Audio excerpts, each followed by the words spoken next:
Charles, we've got a hell of a show for everybody today. There's been a lot of research going on into Tish James. And how are you tonight, Charles? I'm well, thanks for asking. Today is it's the equivalent of Labor, well, I guess it is Labor Day here in Malaysia, so it's a big public holiday.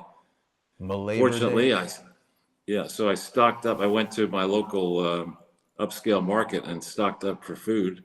And then I got invited, well, I'm actually taking people out to dinner tonight, something I hadn't expected. So all is good and very happy to be safe here in Malaysia. Well, I am happy that you are safe in Malaysia. Well, everybody knows that we're doing First Amendment Forum shows, and we've got a lot to discuss today. Oh no, are we not live on X? Did I do something wrong? Oh, probably because we started late. X, yeah, boy, sorry to keep everybody waiting. So, Charles, let's just get right into it. And I get so upset when things go wrong. But basically, yesterday, I released another one of these tweet storm type threads, basically playing off of the research of Sam Antar and, Joel Gilbert, who have been looking into Tish James. And you and I have been talking about some of the AI techniques that I've been using. It's incredibly powerful, Charles. And what I've been trying to do is to distill these things down into these graphically augmented Twitter threads, because I think a lot of this information is extremely dense and I want to attract people's attention to it and keep everybody interested. And I think some of these graphics do a good job at that. Where do you think we should begin with this?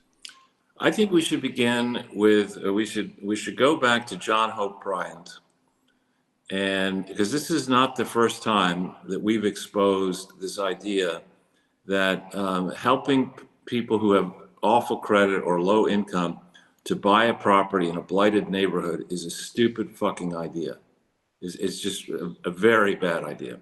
That this is an idea that started with Jimmy Carter and the Community Reinvestment Act, I think of 1977.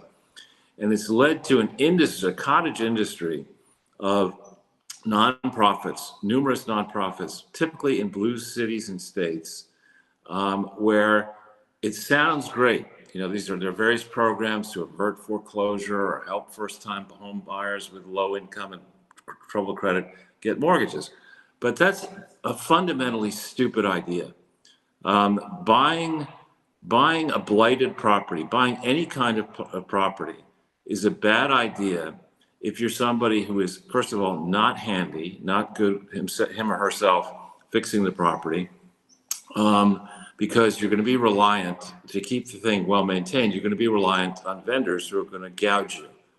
If you are handy, that is, if you do know how to fix up things, if you're like you, Jason, very good with mechanically, then buying a property can be an excellent idea. But buying a property in a blue state or city like New York City that has onerous property taxes and very high taxes in general and very high prices is a stupid idea.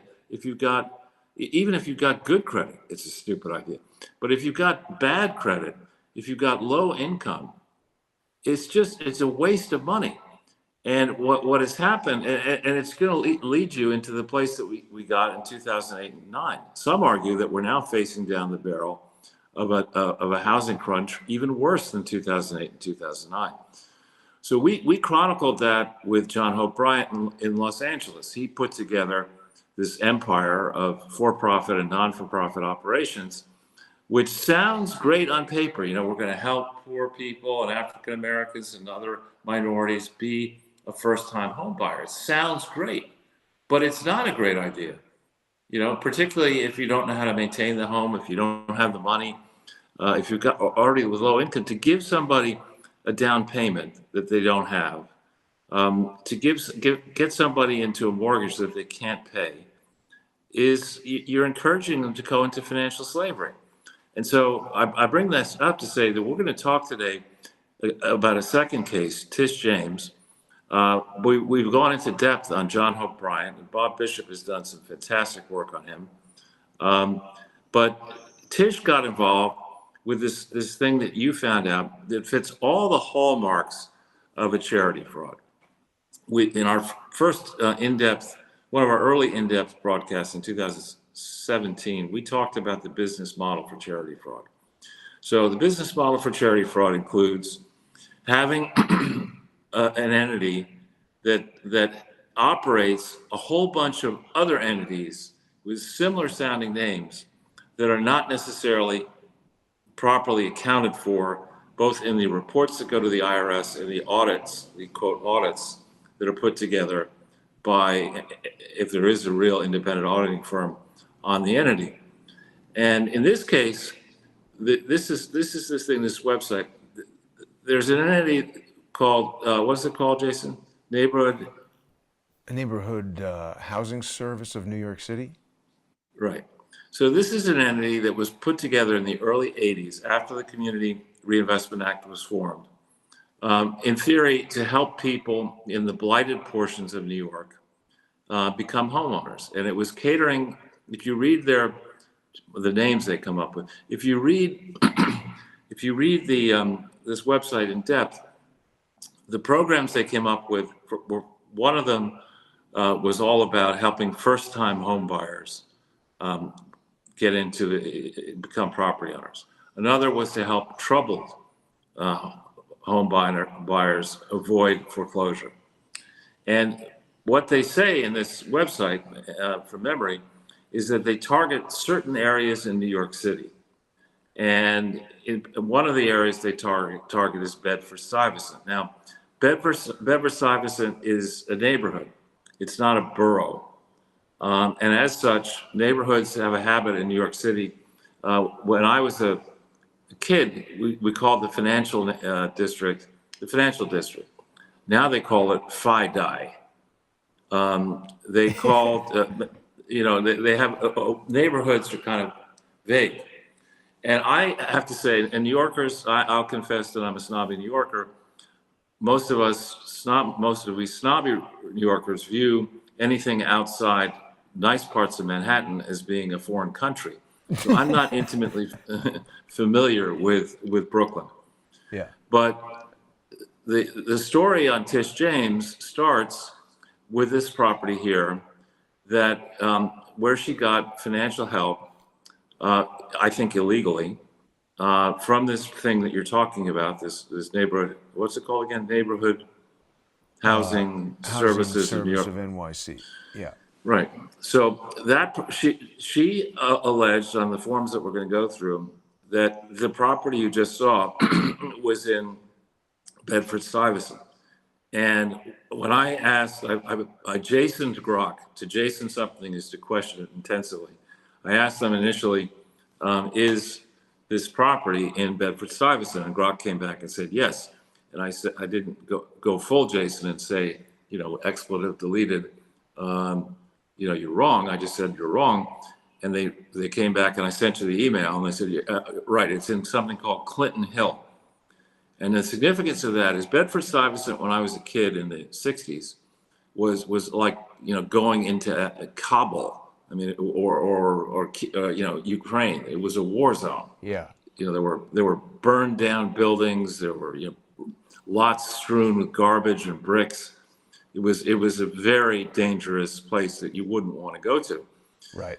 Now it's up a lot, but there are pockets in Brooklyn and elsewhere in the city that have always been pretty fancy. And the pocket where this building is, Clinton Hill, is upscale. So it's not something, the building that she bought is not something that the government should help you buy because of your ethnicity or your gender or for any other reason. It's not worthy of that kind of support. It's a fancy property. And the second piece of it is it's always had 5 units. And after this Community Reinvestment Act, the various programs that sprouted up around the country drew a distinction between owner-occupied homes and commercially owned homes, i.e. by, in theory, professional people who know, professional real estate people who know the business, who know how to finance things properly, and therefore don't deserve the type of help. And in addition, by convention, I've owned property, not New York. Yeah, I have owned property in New York City, but by convention, owner-occupied stuff, the theory is that an owner is going to take better care of something. An owner who lives full-time in something is going to take, in theory, better care of the property than an absentee landlord.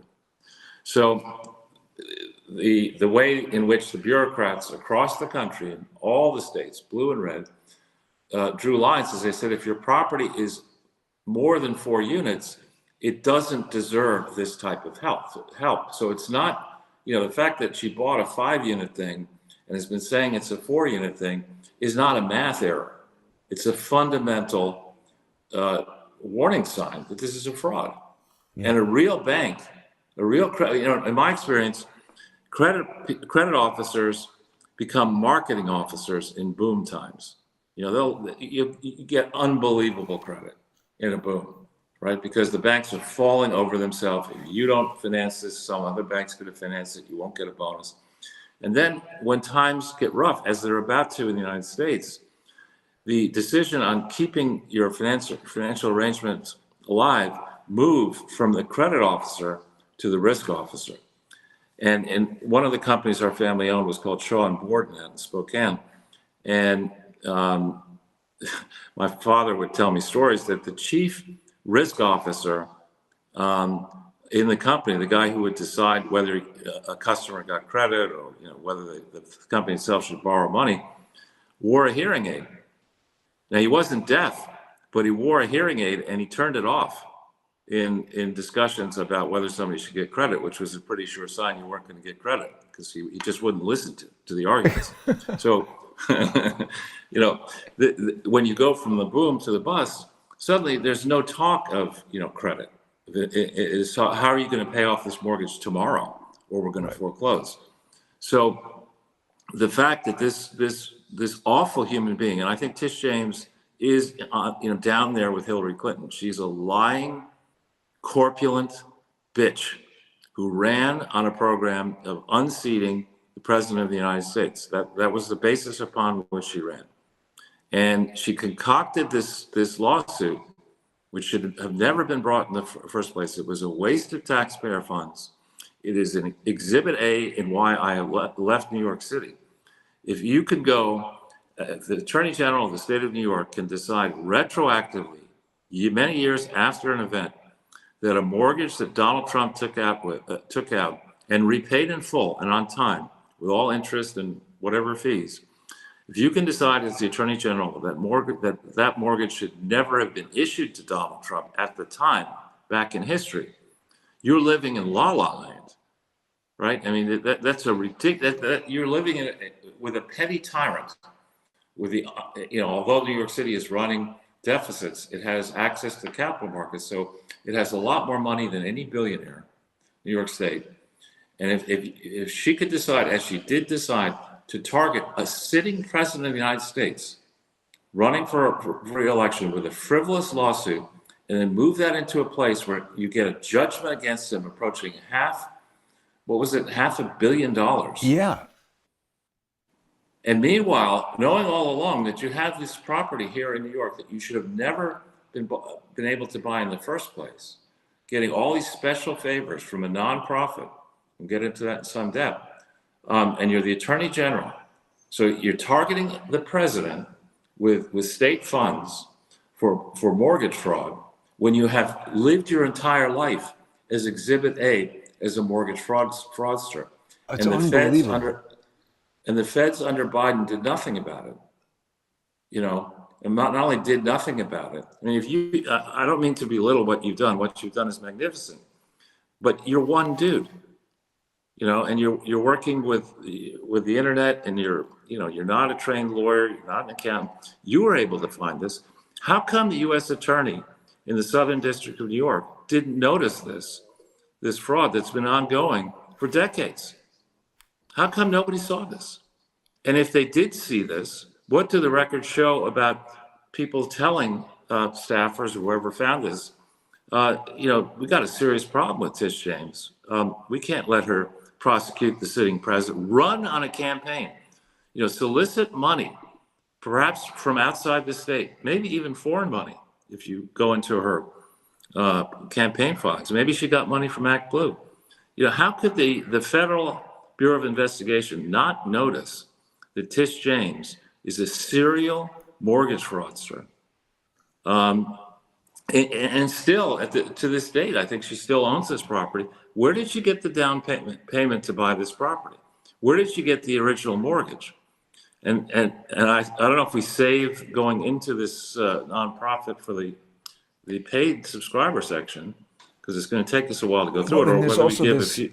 There's address. I want to give people a little bit of background, and I do want to hold it for the sponsor exclusive segment, because if there are addresses or anything there, we're not trying to dox anybody, but I have a lot more control over the sponsor segment to correct things after they go out without disrupting the links and all that.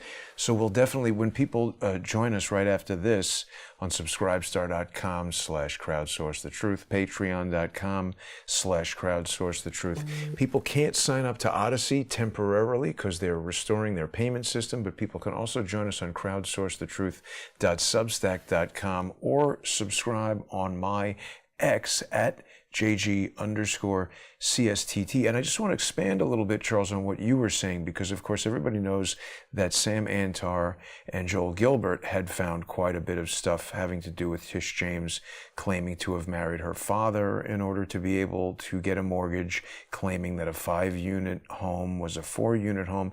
The thing that I've been doing is going deeper on some of these things, not to try to one-up anybody or take over an investigation or anything like that. I'm very focused on trying to put together court-ready evidence that I believe would sway a judge. And as you said, I'm not an attorney. I've never been to law school. Nothing I'm saying here is legal advice. But I have now been basically in federal court kind of every day for the past 8 years. And I know a lot of different judges. I've seen a lot of different judgments, and I've developed a fair sense of the type of thing that a judge can sort of shrug off and the type of thing that they can't. I think I am developing some skill at getting judges and other people sort of into a position where they have to do something. It's like these laws you're compelled.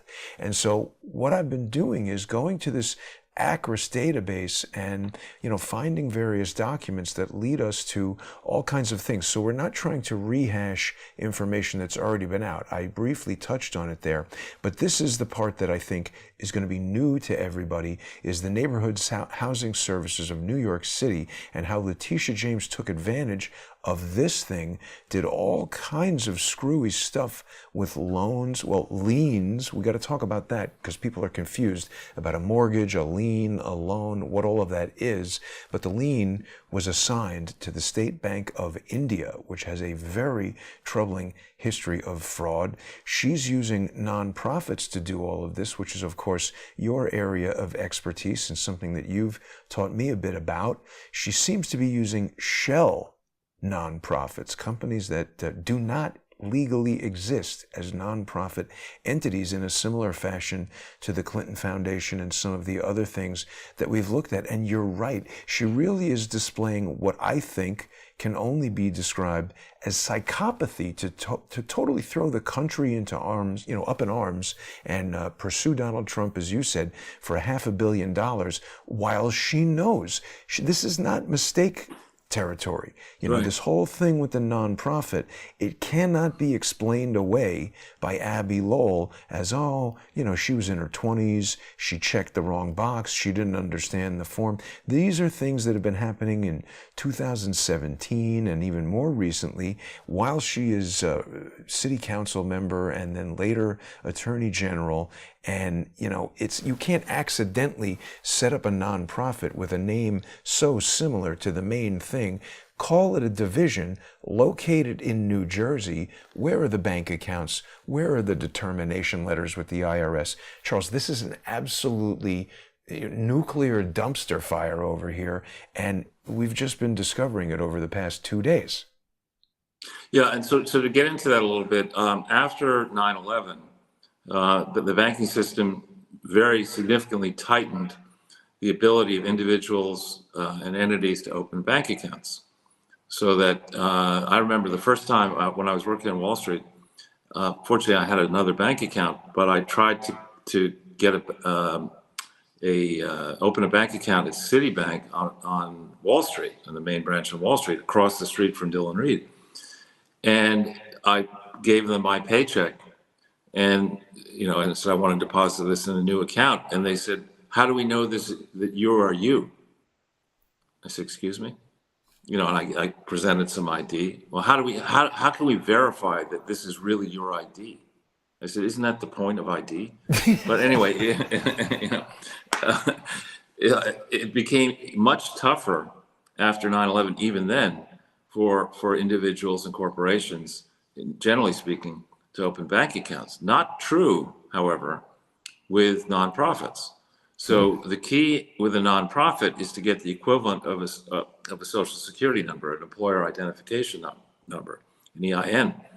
So with that, and if you're a politically connected figure who doesn't want to get, and if the bank doesn't want to get on the wrong side of the Attorney General of New York, because the Attorney General of New York can use the Logan Act, which is a very tough act, to go after financial institutions for crimes, you might find that a given bank in or around New York or the metropolitan New York, New Jersey area would be far more lenient, as banks were in Little Rock, lenient towards the Clintons, and in New York, the senator, Hillary was the senator. So banks may be more lenient about opening up accounts. With an open account tied to a nonprofit, what you can do is you can say, as I think they're doing with Act Blue, you can say, all right, I had income of 500 million, I had expenses of 500 million, so nothing really happened. So during the year, because I had net zero, so I'm not going to disclose the particulars of the activity, who made me grants, who I granted money to, who I paid. So this is when you see a nonprofit with multiple shadowy operations around it, and then you look at the accounting firm, and this is what the accounting firm here is, like Lasagna and Company. I forget. Serini, I think it's called. Okay, but that it's not a major league accounting firm. So an accounting firm on Long Island. I mean, you shouldn't be using for something that is this politically, this suspicious. Remember, I said the business model of helping people who have shitty credit and low income buy expensive properties that are distressed and need to be repaired in an expensive city is a stupid fucking idea. It really is a stupid idea. Yeah. If you want to do that, you should go to a legitimate, a legitimate charity, and you should say, you know what? And I'm not saying Columbia University is a legitimate charity, but it does own a lot of real estate in New York City. You could say, listen, as you would say, Jason, listen to me. Columbia University, you've got a lot of professors, you've got a lot of graduate students, you've got undergraduate students, you don't have enough residential property for all that. Why don't we work with NYU and other educational institutions? Let's go into Bed-Stuy, let's buy city blocks of Bed-Stuy with your endowment, and let's do this properly. Let's not have Tish James pretend she knows jack shit about real estate. Let's get serious professionals to buy this blighted neighborhood, fix it up, and why don't you have your professors commute from Bed-Stuy up to Columbia, or commute from Bed-Stuy to NYU, and that's the way we'll do it. You don't want to get a bunch of grifters like James, and Adams is on the same program. He owns a blighted property somewhere. Right. That's not the approach that you want to take, but that is the approach they took here. And I like to say that Joel Gilbert and Sam Antar have done great work on this. In business school, one of the things we were taught, and this is now, 47 years ago, actually, for me, when I started, is rather than, we're all trying to, do things that are relevant to get noticed, but we're not competing with Joel and Sam. We're trying to build on what they've already done. From a perspective, last I checked, neither Sam nor Joel have spent any time on non-for-profits. I might have spent a few hours on it. Right. So I might know something about this. We'll see. Well, and what you've taught me about it, Charles, that's what caught my attention about this, and that's what I went to right away. And in my view, it's the abuse of these nonprofits. I mean, we don't even know the full extent of it yet, to tell you the truth. It's just sort of peeling back the first layer, but it seems like a much broader and larger series of crimes than mortgage fraud. Yeah, so as they say in business, Oh, let's build sorry, on that. Charles. I'm sorry to interrupt you. I'm just looking at the time, and because we started late, we should make our way over to the First Okay. Amendment Forum now. So people who want to hear the details on this, and please join us on the First Amendment Forum. You can subscribe to Crowdsource the Truth on subscribestar.com or patreon.com/crowdsourcethetruth or on crowdsourcethetruth.substack.com, and of course subscribers on X at JG_CSTT. We will see everybody in 5 minutes. Stay with us. We'll be right back. Thanks for tuning in, everybody. There's a lot to discuss. People are going to be blown away. If you've seen that tweet storm, we're going to get into some detail here. And as I said, this is just the beginning. There's a lot going on here. Thanks for tuning in.